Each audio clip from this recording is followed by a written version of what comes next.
You can Yeah. go anywhere and get a quote. They'll pop you off a quote. They'll make it cheaper, no problem. But I don't know if those other agencies are telling their clients about the potential financial ruin if they are involved in an accident that's not even their fault. It'll destroy their families. It'll destroy their income. It'll destroy them. And we are having those tough conversations about liability limits and why they need to be correct. We don't just pop off quotes.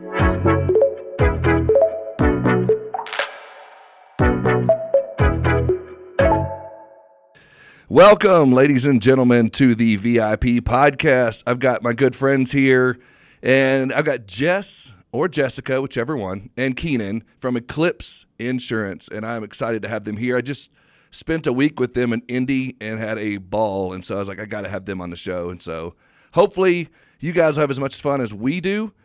Guys, how are y'all doing? Y'all good? We're doing good. Awesome. So, ladies and gentlemen, if you don't know, like, not only these two incredible insurance agents, Keenan is like a musician like I've never seen before. He took over the entire piano bar when we were in Indy. And so I got to know, Keenan, I know you play in a band, but if you could go on tour with any other band out there, like a whole worldwide tour, what band would that be? Right now, I would only want to sit side stage and watch Zach Top play every night. Are you serious? Preferably when he's opening for Alan Jackson. That'd be my show. Bro, I just saw Zach Top Thursday night. I just saw him. Unbelievable. That's crazy you said that. He's the next big thing in country music. Dude, I believe that. I sound like Randy Travis for a second, but I really liked him a lot, dude. He was old soul, good dude. I saw him and Lainey Wilson and I can't remember, Jackson, somebody. But anyway, it was a good concert. Yeah. So Zach Top. Yeah, he's wonderful. He's one of my favorites. So Jess, are you the typical groupie wife that you show up at all of his shows and do the thing, or are you kind of like, go do your thing, I'll stay home with the kids? If they're local, I go just because I get tired if they're far away, and they do a lot of weddings, so I don't always feel comfortable going to these weddings where I don't know the people and hanging out. But if it's a corporate event and I know them, or if it's local at a community event, I'm definitely there. There you go. Last question on this, and then we'll get into insurance things. But okay, Keenan, what's your favorite song to play?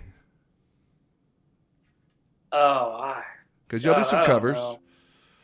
We do a lot of them. Maybe Red Dirt Road, Baton Rouge. Right now we love to play 2 Dozen Roses. That's one of those old songs people love. Nice. That Ain't My Truck. I mean, anything from the 90s.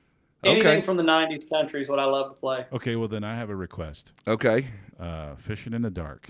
Oh, the Nitty Gritty we love Band. to play that. That's a good one. That's their sound check. That's your sound check. Nice work. Okay. So let's get into some insurance talk here. So as you guys know, like I'm second generation, but I could tell you working with my family just wasn't going to work. You know, my brother's in insurance, my wife's in it, my whole family's in it. And I just couldn't work with them. So I ended up, we all went our own separate ways. How do you guys make that work as a dynamic with you two working together every day? And what does that look like for you guys? We just try to survive day to day. Some things are more agreeable. Some things are less agreeable. And the key is I'm going to do what I'm good at, and she's going to do what she's good at. But at the end of the day, you won't believe how many people have told us, man, you guys are so lucky to have, your wife does this or your husband does this. And, because nobody's good at everything, and she's good at a lot of the things that I despise. And I'm good at the things that sometimes she despises. So it works well. Okay, so we stay in our lanes. You stay in your lane. So is Jess the boss at home and at work, or y'all kind of balance that out pretty well? Yes. Yes. I don't know. Keenan manages when we go out of town to these conferences. He manages all of the child coordination. So nice. He says I am the boss at home, but he is the boss of that, and that is by far the hardest job of having this job where we travel. Is he coordinates all the childcare. So he's like Mrs. Doubtfire without the mask. That's hilarious. I am, hello! There you go. That is it. That is one of my favorite movies of all time, speaking of 90s. But, okay, so you guys obviously have a solid agency, and you're super involved in your community and involved in the agency and all the things. Why is community involvement such a big deal and so central to what you guys do at Eclipse? So I think community involvement for us is something we would do whether or not we had the agency. I know for me, I've been involved with the Chamber of Commerce since I was in my early 20s. Local tourism's really my wheelhouse. And it just so happens that that has benefited us as a business as we've worked in the community. What about you, Keenan? Are you as involved as she is? We're involved in different things. Mhm. I, for a lot of years, didn't really have any money, but I had a lot of time. And so I spent a lot of my time hosting charity events, being involved in charitable organizations. I'm on the board of directors for a local youth club. Work very closely with fundraising for Special Olympics. Through my band, we did a ton of fundraising. And if there's something going on at the high school or in high school athletics, I mean, we're there. We're involved. Our name's on it. I announced the basketball games. I'm the That's awesome. MC for the basketball games. So I feel like, we've made a living off people in our community buying products from us.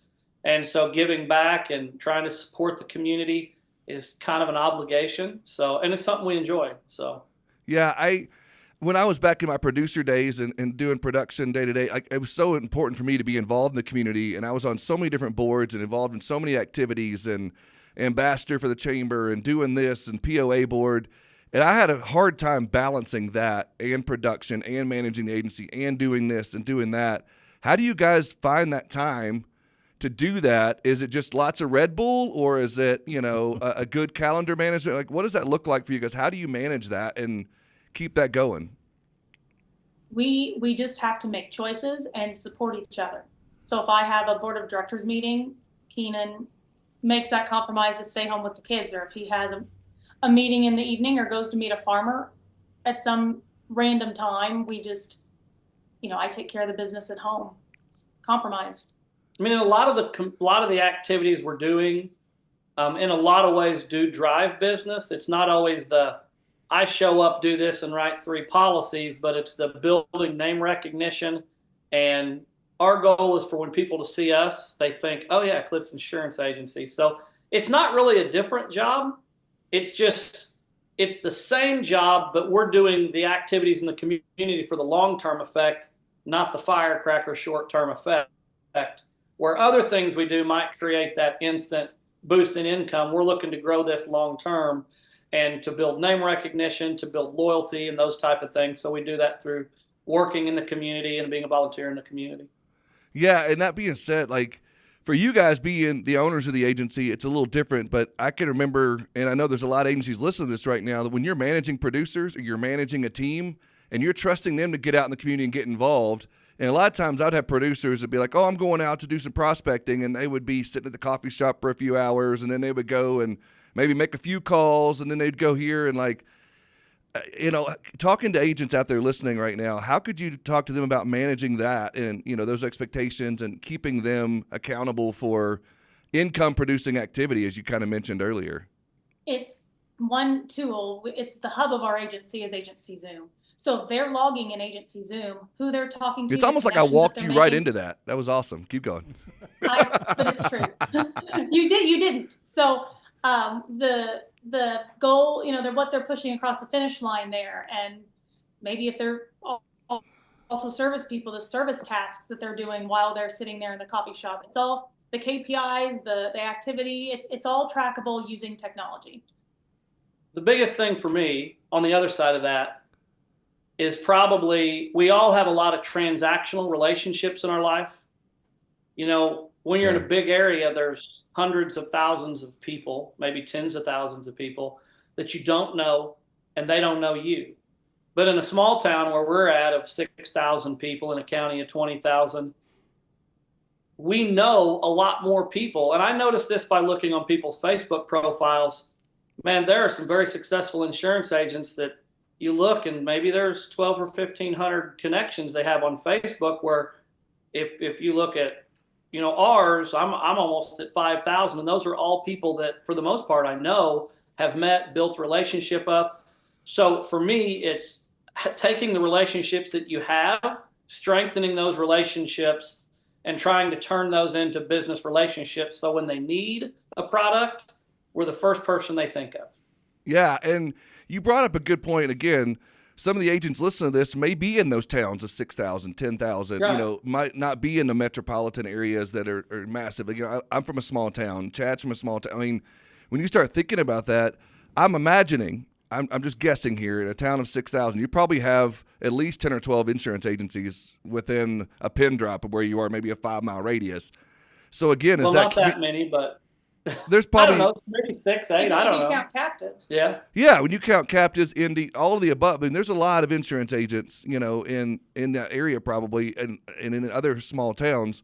Is that kind of what sets you apart? Is that community involvement and things of that nature, or is that something you're seeing other agencies involved in as well? And how do you guys differentiate yourself if it's multiple agencies involved in that community stuff? Oh, give me a go. Well, you can go and then I'll go, or I can Okay. go. Look at that. I think See, I there's think that dynamic the at work education- right there. Yeah, Yeah. it's both. I think he's going into the community involvement part of it, which is part of it. Another thing is education. You Yeah. can go anywhere and get a quote. They'll pop you off a quote. They'll make it cheaper, no problem. But I don't know if those other agencies are telling their clients about the potential financial ruin if they are involved in an accident that's not even their fault. It'll destroy their families. It'll destroy their income. It'll destroy them. And we are having those tough conversations about liability limits and why they need to be correct. We don't just pop off quotes. We're educating. Well, and other agencies don't do that. And initially it's not clients, they're still kind of like price mindset, but Right. I believe that comes back around.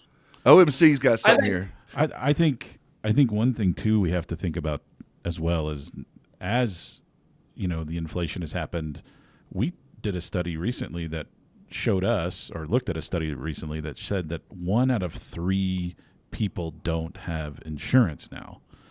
So you got to be thinking about all of those other people that you have to cover on your end. You have to cover all of those other people that aren't Yeah, covered. sure. So Yeah. One of the things that I was going to bring up along the same Yeah, mindset of what Jessica was talking about, how we want to stand out. There's a lot of pride when it comes to insurance agency owners, and look at me, look at my logo. I'm who I am. I want to be the most important. Our goal, there's no billboards with our faces on them.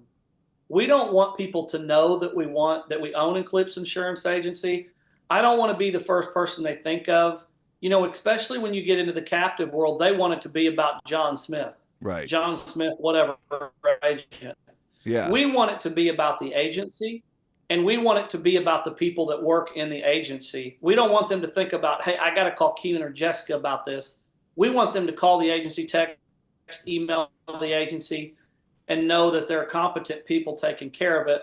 Because, just an idea that we had is that I want to be sitting somewhere and somebody say, hey, what do you do for a living?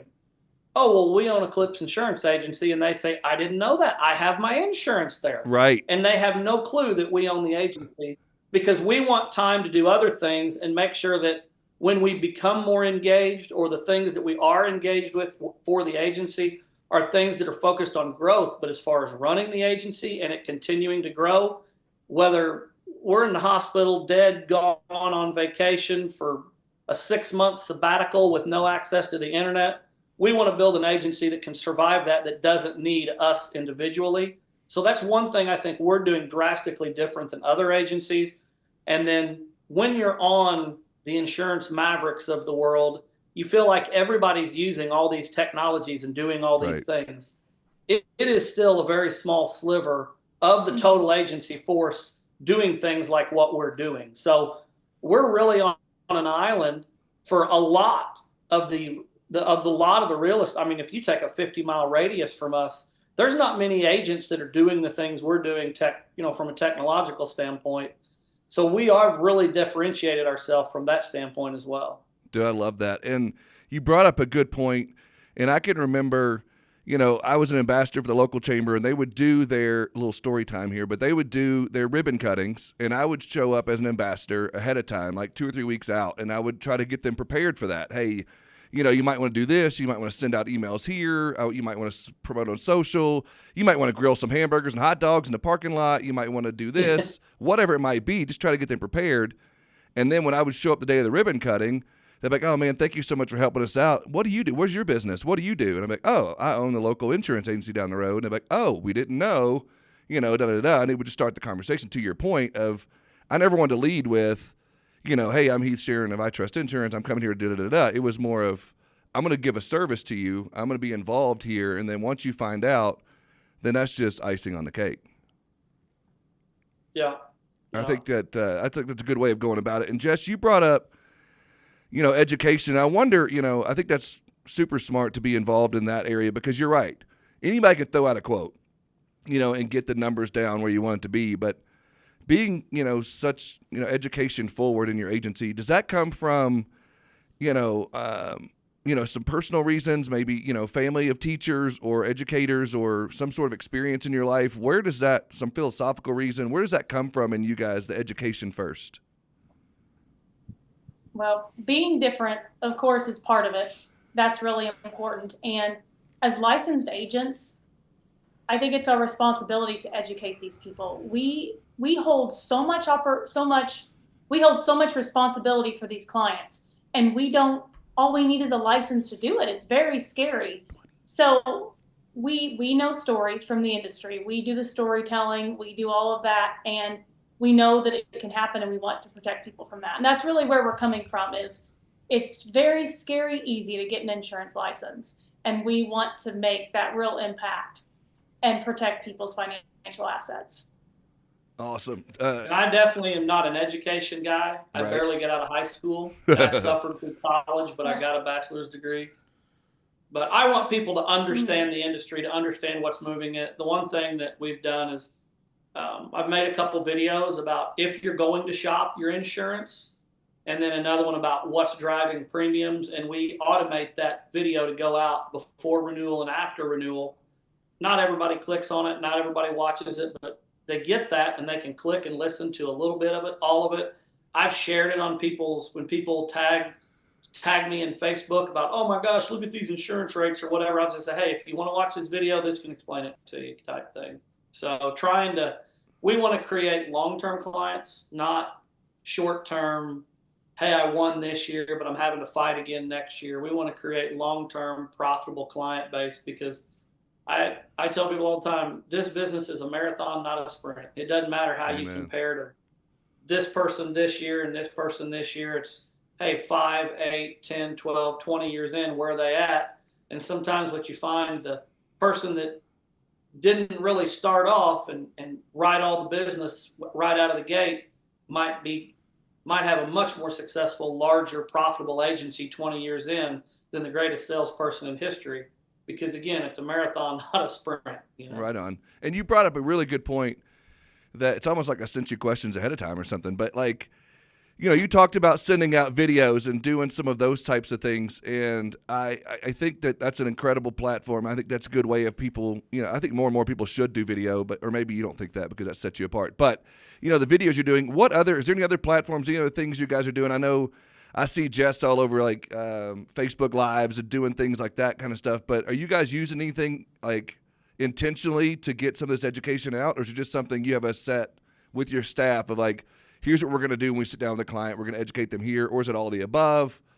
I'm rambling for a minute to give you a chance to think because Keenan looks really confused right now. But anyhow, I'm never confused. I disagree with that. Right? All the above. All the above. Talk to me. I love you, Keenan. In Agency Zoom for prospects, that's just part of our prospecting. Some automated text messages, like Keenan mentioned, video drops. Same in our renewal pipeline in Agency Zoom. And I know that if people are listening and they don't have Agency Zoom, I'm saying pipelines and I'm saying prospects. But anyway, they'll get it once they get it. But right.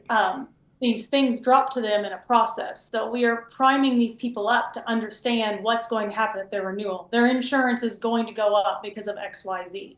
So we're working in that platform. And of course, Keenan on the YouTube.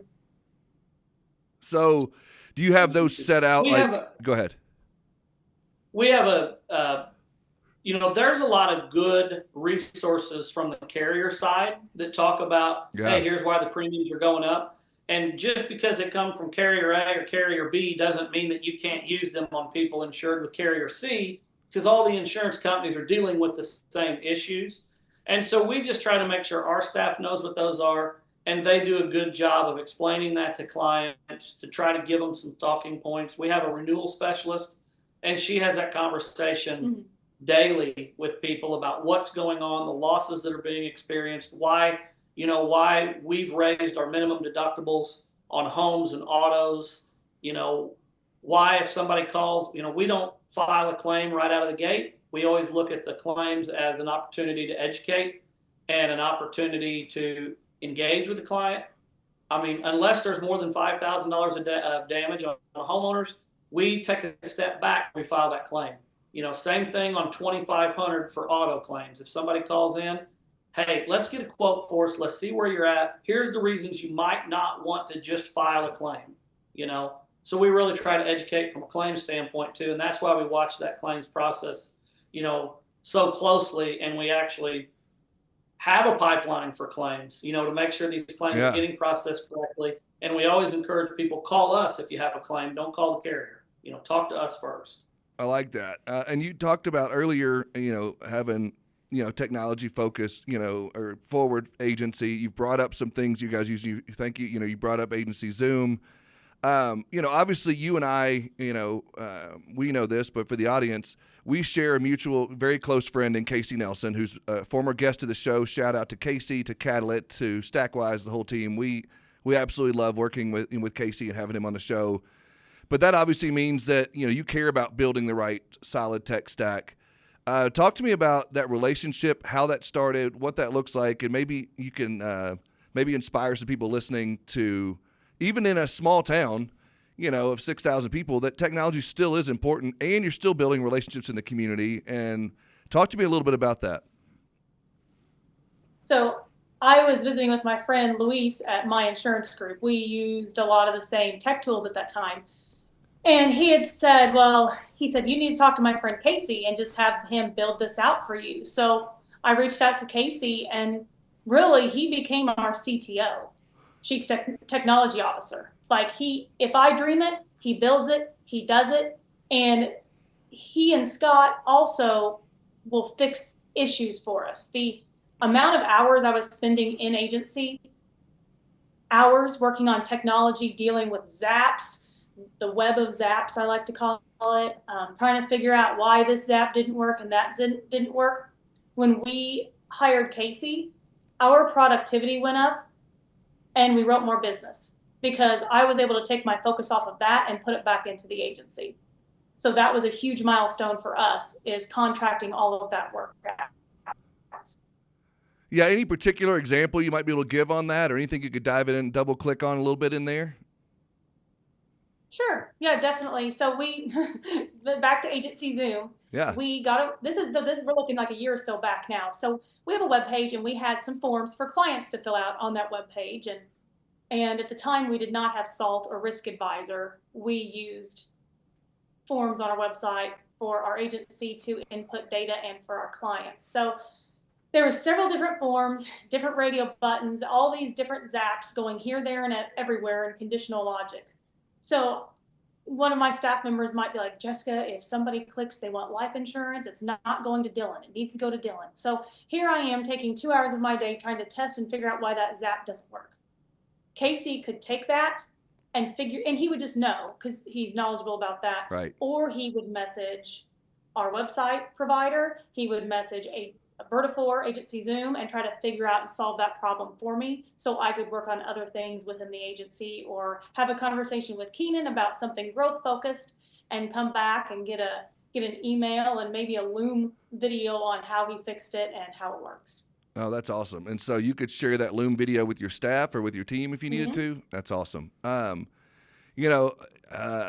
I guess the biggest thing that, as I've been now working at Vertafore, I've learned a lot of things here in a tech company, but we're still in an industry that is a little resistant to change. And as you mentioned earlier, there's even, agencies in your own town that may not be as tech forward as you are. And even in larger towns, how do you guys handle the challenges of staying so tech forward in an industry that may not be as tech forward as you are, or maybe your clients may not be as, willing to, use some of the technology or okay with some of that?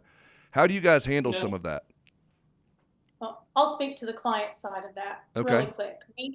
We have agency standards and we have agency processes. So we are not the agency for everybody, and that's okay. Right. And not every client is for us. If a prospect prefers to go somewhere else because they would like to walk in and pay cash or write a check, we don't take cash, we don't take checks. If that's what they want to do, we're not offended. Go down the street. Just don't call a 1-800 number. Right. Keenan, you were going to say something there too.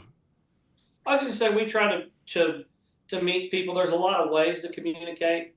Some people like to call on the phone, some people like to email, some people like to text, some people like to Facebook message. Whatever it is, we try to have that line of communication open. At the end of the day, what we know though is that there's fewer and fewer people every year that want to walk into the office and have these face-to-face communications. There's fewer and fewer people every year that want to pick up the phone and make a phone call. It's so much easier for them just to say, hey, here's the car I just bought. Here's a picture of the thing. What else do you need?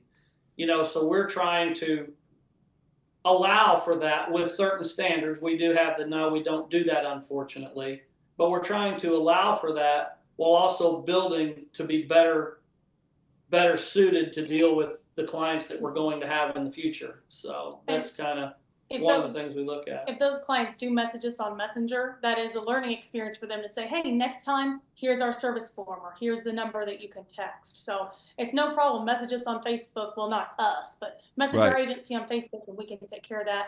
Hey, here's this form for next time.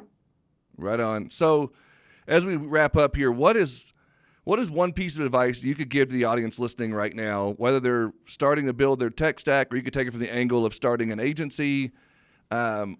Just what is some advice you might be able to give them to walk away with from the great and powerful and wonderful couple that you guys are at Eclipse Insurance? My advice would be don't compare yourself to others. Nobody is in the same situation. Nobody has exactly the same opportunity. When you look at premiums on homes in Texas and Florida or Louisiana compared to premiums on homes here, hell, they can write 3 homeowners policies, and that's more premium than you can write here on 6 complete households with everything. So don't worry about comparing yourself to everybody else and where they're at and how big they are, whether it's in revenue or premium. Just worry about your own agency, trying to set your own goals that are attainable, and not only set goals for monetary standpoints, whether premium, revenue, paying your bills, profits, whatever, but also set goals of how you want your agency to advance, how you want your agency to operate. Do you want to bring somebody on? What products are you wanting to use, or what services are you wanting to use? But try to make it about yourself and your own growth, not base it on what everybody else is doing, because you can't believe half the stuff you hear people say anyway. Yeah.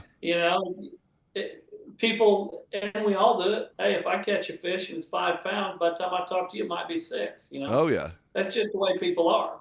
But point being, set goals that are attainable for you and put you on the path that you want to achieve. Because in a small area that we're in, a rural area, it costs a whole lot less to live a nice lifestyle than it does in 100%. some metropolitan areas. So we don't need to make near the money those big city agents make, and we might have a better life. But I think finding a mentor that is in a similar situation to you, or has a similar background, or has a similar focus or niche they want to get into, is probably going to be more applicable than finding a mentor that's completely different than you. You know what I mean? Right on. If that makes sense. Yeah, and Jess, we could answer a little bit differently. Maybe, is there a lesson that you've learned throughout, your career there that you might be able to share a little bit, and maybe some advice to the audience from that standpoint? A lesson from me? Yeah. Okay, so this is going to be for agents starting scratch. Okay. And this might not be a very popular thing to say because you're a tech company, but there's a lot of tech tools out there. And we have a lot of friends who went scratch from being from bringing captives. And Sure. the tech is overwhelming. So I have told them, hey, get your AMS, get your AMS 360, get your QQ Catalyst, get your phone system. We use Ring Central, and have your PO Rater.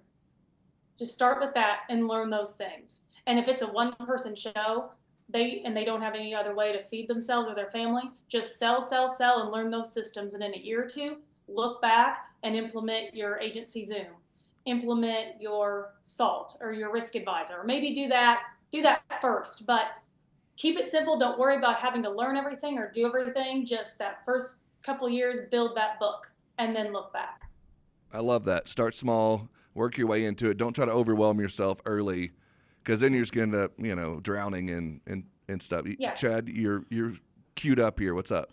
I would say the moral of the story here is like, you're on stage all the time, but don't act like you're on stage all the time. I mean, Yeah. And then I like that. The idea that you got to make sure that you do you and don't try to be something that you're not. Be true to yourself, and I teach that to my kids all the time too. But that's how I think what I'm hearing from these guys is that you just got to be true to you and do your thing. I love that. That was a perfect Cliff Notes version of the entire podcast. So we'll cut everything else out, leave that in, and we're good. I'm just kidding. Guys. And I love this mystery voice coming in. Is that I just amazing? love that about it too. Yeah, when you see it all edited on YouTube later, you'll see Chad, but now you can't because, we like to keep him off camera as much as possible. He's not as pretty as me, but no. I have a face for radio, that is for sure.